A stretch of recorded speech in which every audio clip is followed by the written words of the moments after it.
Deer aspirant, NEET UG 2026 qualify করার পর আমরা সবাই অপেক্ষায় ছিলাম যে ওয়েস্ট বেঙ্গল স্টেট কাউন্সিলিং ঠিক কবে শুরু হবে। কিন্তু এখন গত কয়েক ঘন্টা ধরে সোশ্যাল মিডিয়া, গুগল সার্চ, এমনকি বিভিন্ন হোয়াটসঅ্যাপ গ্রুপে একটা তারিখ কিন্তু খুবই ভাইরাল হচ্ছে, যেখানে বলা হচ্ছে পশ্চিমবঙ্গের নিট ইউজি স্টেট কাউন্সিলিং নাকি 13ই অগাস্ট থেকে শুরু হবে। কিন্তু প্রশ্ন হলো, এই যে তারিখ, এটা কি সত্যিই সরকারিভাবে ঘোষণা করা হয়েছে, নাকি এটি শুধুই একটা সম্ভাব্য সময়সূচি? আসলে মেডিকেল কাউন্সিলিং কমিটি এমসিসি ইতিমধ্যেই 2026 সালের নিট ইউজি কাউন্সিলিংয়ের নতুন শিডিউল প্রকাশ করেছে। আর সেই শিডিউল প্রকাশের পর থেকেই 13ই অগাস্টের এই তারিখটা নিয়ে ব্যাপক আলোচনা শুরু হয়েছে। প্রশ্ন উঠছে, তাহলে পশ্চিমবঙ্গের কাউন্সিলিং কি তবে 13ই অগাস্ট থেকে শুরু হবে, নাকি এখনও অফিসিয়াল নোটিফিকেশনের অপেক্ষা করতে হবে? আর তাই আজকের এই ভিডিওটাতে আমরা অফিসিয়াল শিডিউল, বর্তমান পরিস্থিতি এবং পশ্চিমবঙ্গের সম্ভাব্য কাউন্সিলিং টাইমলাইন, এই সব কিছুই সহজ ভাষায় বিশ্লেষণ করে দেখব। পাশাপাশি জানবো কাউন্সিলিংয়ের জন্য আপনার কি কি প্রস্তুতি নেওয়া উচিত, যাতে কাউন্সিলিংয়ের সময় আপনার কোনো বড় ভুল না হয়ে যায়। ভিডিওটা শেষ পর্যন্ত দেখুন, কারণ এই ভিডিওটাতে কাউন্সিলিং নিয়ে আপনার অনেক গুরুত্বপূর্ণ প্রশ্নের উত্তর আপনি পেয়ে যাবেন। So let's start.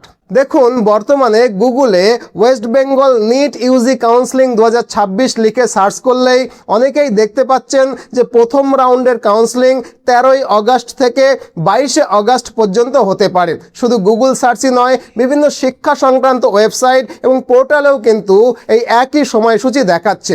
এখন প্রশ্ন হলো, অফিসিয়াল শিডিউল কি বলছে? আসলে ন্যাশনাল মেডিকেল কমিশন এনএমসি এবং মেডিকেল কাউন্সিলিং কমিটি এমসিসি ইতিমধ্যে নিট ইউজি কাউন্সিলিং 2026-এর অফিসিয়াল সময়সূচিকে প্রকাশ করে দিয়েছে।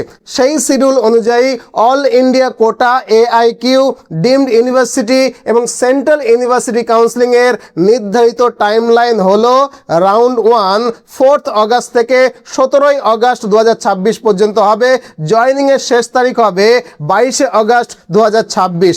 জয়েন্ট ক্যান্ডিডেটসদের ভেরিফিকেশন হবে 23শে অগাস্ট 2026। রাউন্ড 2তে 24শে অগাস্ট থেকে 2 সেপ্টেম্বর পর্যন্ত হবে। জয়েনিংয়ের শেষ তারিখ থাকবে 8ই সেপ্টেম্বর, আর জয়েন্ট ক্যান্ডিডেটের ভেরিফিকেশন হবে 9ই সেপ্টেম্বর 2026।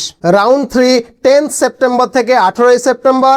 জয়েনিংয়ের শেষ তারিখ 26শে সেপ্টেম্বর। জয়েন্ট ক্যান্ডিডেটের ভেরিফিকেশন হবে 27শে সেপ্টেম্বর 2026।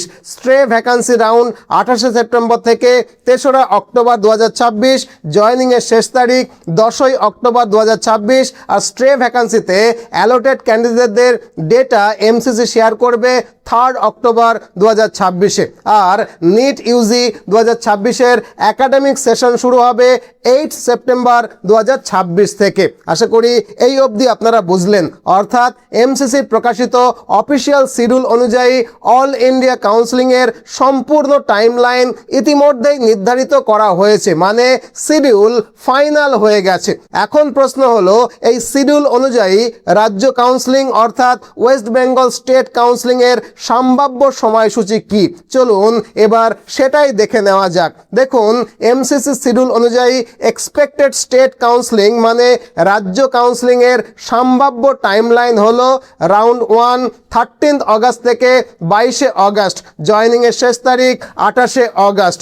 আর রাউন্ড 2তে 31 অগাস্ট থেকে 8 সেপ্টেম্বর। জয়েনিংয়ের শেষ তারিখ 14ই সেপ্টেম্বর।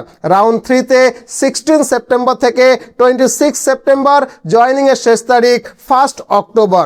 আর স্ট্রে ভ্যাকান্সি রাউন্ড 3 অক্টোবর থেকে 5 অক্টোবর।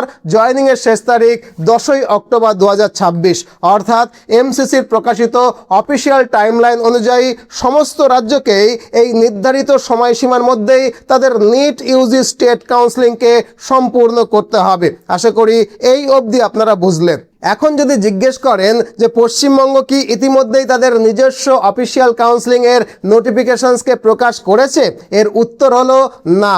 মানে এই ভিডিওটা যখন রেকর্ড করছি তখনও পর্যন্ত West Bengal medical counselling committee তাদের নিট ইউজি কাউন্সিলিং 2026-এর বিস্তারিত অফিসিয়াল বিজ্ঞপ্তিকে প্রকাশ করেনি। অর্থাৎ রেজিস্ট্রেশন কবে শুরু হবে, রেজিস্ট্রেশন লিঙ্ক, চয়েস ফিলিংয়ের সম্পূর্ণ সময়সূচি, security deposit, document verification, seat matrix সহ বিভিন্ন গুরুত্বপূর্ণ তথ্য এখনও প্রকাশ করা হয়নি। তবে একটা বিষয় অবশ্যই মনে রাখতে হবে, এমসিসির প্রকাশিত ন্যাশনাল কাউন্সিলিং শিডিউল অনুযায়ী রাজ্যের রাউন্ড 1 কাউন্সিলিং 13 অগাস্ট বা 13 আগস্ট থেকে 22 আগস্টের মধ্যেই অনুষ্ঠিত হওয়ার সম্ভাবনা রয়েছে। ধরে নিতে পারেন পশ্চিমবঙ্গেও এই তারিখেই হবে। আর আশা করা হচ্ছে West Bengal medical counselling committee খুব শীঘ্রই তাদের বিস্তারিত অফিসিয়াল নোটিফিকেশন প্রকাশ করে দেবে। তাই এখনই দুশ্চিন্তা না করে সমস্ত প্রয়োজনীয় ডকুমেন্টস প্রস্তুত রাখুন, কারণ নোটিফিকেশন প্রকাশের পর খুব অল্প সময়ের মধ্যেই কাউন্সিলিং প্রসেস শুরু হয়ে যাবে। কি কি ডকুমেন্টস প্রস্তুত রাখতে হবে মন দিয়ে একবার শুনুন। সমস্ত অরিজিনাল ডকুমেন্টস এক জায়গায় রাখুন, পাসপোর্ট সাইজ ফটোগ্রাফ এবং সিগনেচারের সফট কপি প্রস্তুত রাখুন, নিট ইউজি অ্যাডমিট কার্ড এবং স্কোর কার্ডের প্রিন্ট কপি সংগ্রহ করে রাখুন, আধার কার্ড এবং অন্যান্য পরিচয়পত্র হাতের কাছে রাখুন। যদি আপনি কোনো রিজার্ভ ক্যাটেগরির অন্তর্ভুক্ত হন তাহলে আপনার ক্যাটেগরি সার্টিফিকেট বৈধ এবং আপডেট আছে কিনা সেটা একবার অবশ্যই যাচাই করে নিন। একইভাবে ওয়েস্ট বেঙ্গল ডোমিসাইল সার্টিফিকেটের প্রয়োজন হলে সেটিও আগে থেকেই প্রস্তুত করে রাখুন, কারণ অফিসিয়াল নোটিফিকেশন প্রকাশের পর সাধারণত রেজিস্ট্রেশন প্রসেস শুরু হতে খুব বেশি সময় লাগে না। তাই আগে থেকেই প্রস্তুত থাকলে পুরো কাউন্সিলিং প্রসেসটা অনেকটা সহজেই হয়ে যাবে। আর নিশ্চয়ই জানেন যে রেজিস্ট্রেশনের প্রতিটা ধাপ অত্যন্ত গুরুত্বপূর্ণ। একটা ছোট ভুলও আপনার কাউন্সিলিং প্রসেস বা সিট অ্যালোকেশনের সমস্যা তৈরি করে ফেলতে পারে। তাই কোনো রকমের তাড়াহুড়ো না করে ঠান্ডা মাথায় কাউন্সিলিংয়ে অংশ নিন। যদি কাউন্সিলিংয়ে সরকারি মেডিকেল কলেজ পেয়ে যান তাহলে খুবই ভালো কথা, আপনার ভবিষ্যতের উত্তরোত্তর উন্নতি কামনা করছি। কিন্তু যদি দেখা যায় যে কাউন্সিলিংয়ে আপনি সরকারি মেডিকেল কলেজ পেলেন না, সেক্ষেত্রে আপনাকে বিকল্প কিছু ভাবতে হবে।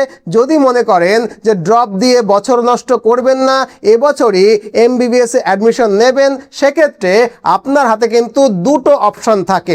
এক, প্রাইভেট মেডিকেল কলেজ থেকে এমবিবিএস করে নেওয়া, আর দুই, সাধ্যের মধ্যে খরচে বিদেশ থেকে এমবিবিএস করে আসা। তবে পশ্চিমবঙ্গে কোনো প্রাইভেট মেডিকেল কলেজ থেকে যদি এমবিবিএস পাস করতে চান তাহলে খরচ মোটামুটি 85 লক্ষ থেকে 1,20,00,000 টাকার মধ্যে হবে। তবে প্রাইভেট মেডিকেল কলেজে ভর্তি হওয়ার আগে একটু সাবধান হতে হবে, কারণ এখানে নানান ধরনের হিডেন চার্জ থাকে। প্রাইভেট মেডিকেল কলেজগুলো শুরুতে হয়তো আপনাকে এই সব হিডেন চার্জের কথা বলবেই না, কিন্তু প্রতি বছর কোনো না কোনো অজুহাতে আপনার কাছ থেকে কিন্তু এক্সট্রা টাকা তারা নিতেই থাকবে। সেক্ষেত্রে আপনার পরিবারের অন অ্যাভারেজ 1 কোটি টাকা খরচের সামর্থ্য থাকলে আপনি অনায়াসেই পশ্চিমবঙ্গের প্রাইভেট কলেজ থেকে এমবিবিএস পাস করতে পারেন। কিন্তু যদি মনে হয় আপনার পরিবারের আর্থিক সামর্থ্য অতটা নয়, তাহলে আপনি সাধ্যের মধ্যে খরচে রাশিয়া, জর্জিয়া বা উজবেকিস্তানের মতো দেশ থেকে এমবিবিএস পাস করে আসতে পারেন। তবে রাশিয়া বা জর্জিয়া যেহেতু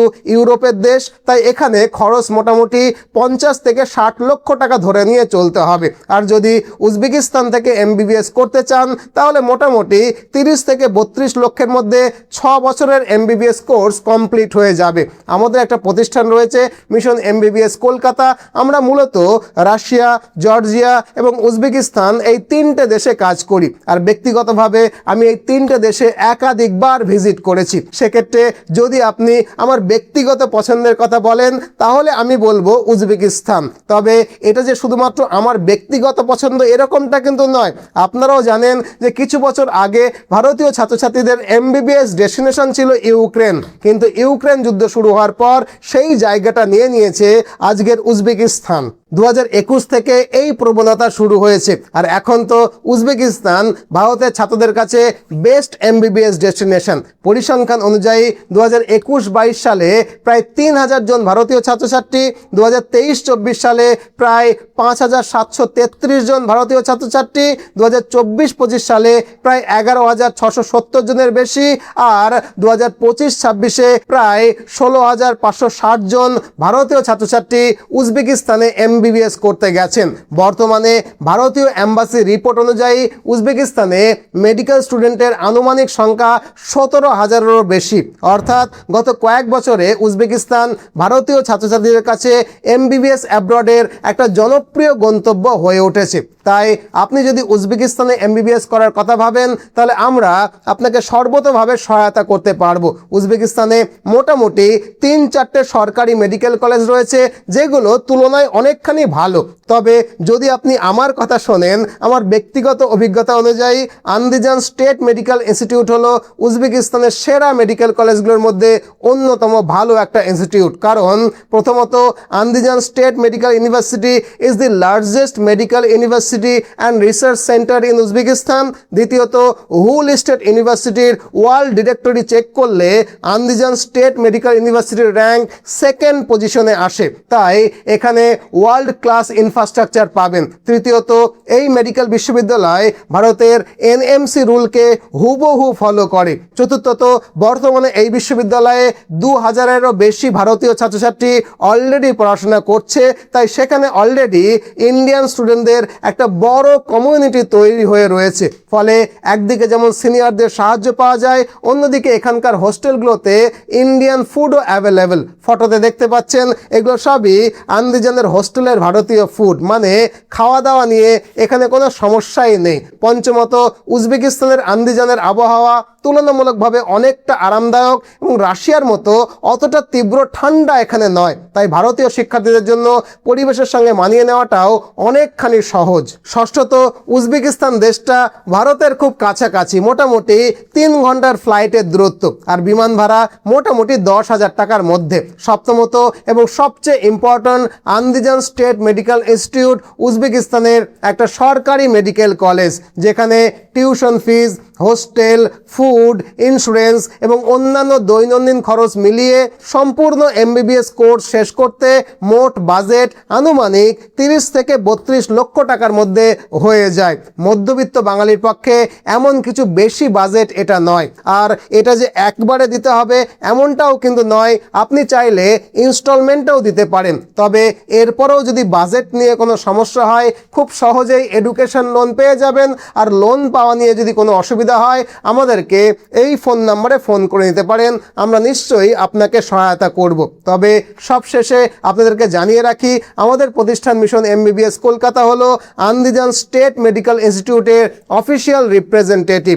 এই ইউনিভার্সিটির ক্যাম্পাসের মধ্যেই আমাদের নিজস্ব লোকাল অফিসের সেটআপ রয়েছে, যার মাধ্যমে admission, documentation, visa, airport pickup, hostel allocation থেকে শুরু করে বিদেশে পৌঁছানোর পর যে কোনো ছোটোখাটো সমস্যা আমরা ওখানে বসেই কিন্তু সমাধান করে দিই। মানে কোনো একটা ছাত্র বা ছাত্রীকে শুধুমাত্র অ্যাডমিশন করিয়েই আমাদের দায়িত্ব শেষ হয়ে যায় না। পুরো 6 বছর সময় ধরে স্টুডেন্টদের অভিভাবক এবং স্টুডেন্টদের সঙ্গে কোঅর্ডিনেশনের কাজটা কিন্তু আমরা দায়িত্ব সহকারে চালিয়ে যাই। আপনি চাইলে এখন যে সমস্ত স্টুডেন্ট উজবেকিস্তানে পড়ছে তাদের অভিভাবকদের সঙ্গেও আমরা আপনাকে কথা বলিয়ে দিতে পারি। সেক্ষেত্রে আপনার উদ্বেগ অনেকখানি কমবে। যদি কথা বলতে চান তাহলে এই নম্বরে ফোন করে জানতে চান যে কিভাবে আপনি অন্যান্য অভিভাবকদের সঙ্গে কথা বলবেন। তাই আপনিও যদি কম খরচে আন্তর্জাতিক মানের মেডিকেল শিক্ষা, আধুনিক হাসপাতাল, ইংরেজি মাধ্যমে পড়াশোনা, ইন্ডিয়ান ফ্যাকাল্টি, নেক্সট এক্সামের প্রিপারেশন, নিরাপদ হোস্টেল এবং ভারতীয় খাবারের সুবিধা সহ একটা ভালো মেডিকেল বিশ্ববিদ্যালয় খুঁজে থাকেন, তাহলে আন্দিজান স্টেট মেডিকেল ইনস্টিটিউট অবশ্যই আপনার পছন্দের তালিকায় রাখা উচিত। এরপরেও যদি এই বিশ্ববিদ্যালয় সম্পর্কে আরও বিস্তারিতভাবে জানতে চান তাহলে এখনই এই ফোন নম্বরে ফোন করতে পারেন। ফোন করে বিস্তারিতভাবে জানতে পারেন, অথবা একটা অ্যাপয়েন্টমেন্ট ফিক্স করে আমাদের কলকাতার অফিসে এসেও কথা বলতে পারেন। কলকাতার অফিসে এলে আপনার সঙ্গে আমার দেখা হবে। এরপরেও যদি কিছু জানার থাকে অবশ্যই এই ফোন নম্বরে ফোন করুন। আজ এ পর্যন্তই, ভালো থাকবেন। ভিডিওটাকে অবশ্যই একটা লাইক করবেন, নতুন হলে সাবস্ক্রাইব করে নেবেন চ্যানেলটা। নতুন ভিডিও নিয়ে আবারও দেখা হবে। ভালো থাকবেন, ধন্যবাদ।